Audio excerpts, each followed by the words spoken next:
இது வந்து கமல் சார் வந்து படத்துக்காக எழுதின ஸ்டோரி கிடையாது. 1984ல ஒரு தாயன்ற தொடர்கதை எழுதியிருந்தாரு. அந்த கதைய வந்து அப்பயே எடுக்கலாமான்னு சொல்லி அவரோட குருவான பாலச்சந்தர் கிட்ட கேட்கிறாரு. இது ரொம்ப அஹெட் ஆஃப் டைமா இருக்குது. இப்ப எடுக்க வேணாம். கொஞ்ச நாள் பொறுத்து எடுன்னு சொல்றாரு. அதனால தான் 2001ல வந்து இந்த படத்த வந்து நம்ம கமல்ஹாசன் ஆள வந்தான்ற பேர்ல எடுக்குறாரு. அது நீங்க இப்ப பார்த்தாலே அஹெட் ஆஃப் டைமா தான் இருக்கும். அத 2001லயே அவரு கமல் சார் எடுத்துட்டாரு. இந்த படத்துல தான் இந்தியாலயே முதல் முறையா வந்து மோஷன் கண்ட்ரோல் ரிக்க வந்து நம்ம கமல்ஹாசன் சார் இன்ட்ரோடியூஸ் பண்றாரு. இது மாரி எத்தனையோ டெக்னாலஜிஸ் புதுமைய வந்து நம்ம தமிழ் சினிமாக்கு மட்டும் இல்லாம, நம்ம இந்தியன் சினிமாக்கே கமல் சார் கொண்டு வந்திருக்காரு. அத பத்தி நான் ஒரு தனி வீடியோ கம்ப்ளீட்டா போடுறேன். அவர் என்னென்ன பண்ணாரு. இந்த படத்துல வந்து மோஷன் கண்ட்ரோல் ரிக் அப்புட்னா என்னன்னு பார்த்தீங்கன்னா, பொதுவா இந்த டபுள் ஆக்ஷன் படத்துலலாம் பார்த்தீங்கன்னா, பழைய படத்துலலாம் கேமரா ஸ்டாட்டிக்கா தான் இருக்கும்.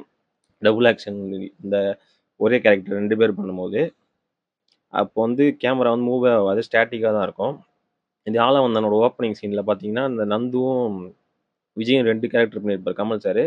அப்ப கேமரா பார்த்தீங்கன்னா, இப்படி 360 டிகிரில இப்படி ரொட்டேட் ஆகும். அது இந்த மோஷன் கண்ட்ரோல் ரிக் இருந்தா தான் நம்மளால சாத்தியப்படுத்த முடியும். இல்லன்னா முதல்லலாம் டபுள் ஆக்ஷன் படத்துல வந்து 2 கேரக்டர் இப்படி தான் இருக்கும். இப்படி பாஸ் கூட ஆக முடியாது. அப்புறம் கிரீன் ஸ்க்ரீனு, அந்த மேட்டு, மாஸ்கிங்லாம் வந்த பிறகு கிராஷ் ஆகலாம். ஆனா கேமரா வந்து ரொட்டேட் ஆவாது.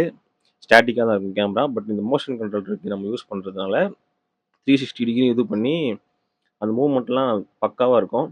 இந்த பொதுவா அந்த ஸ்டாட்டிக் ஷாட்லாம் பார்த்தீங்கன்னா, இந்த ஒரு கேரக்டர் ஒரு பக்கம் பார்த்து பேசுற மாரி இருக்கும். இந்த கேரக்டர் இந்த பக்கம் அந்த இதுலாம் இதுல வராது.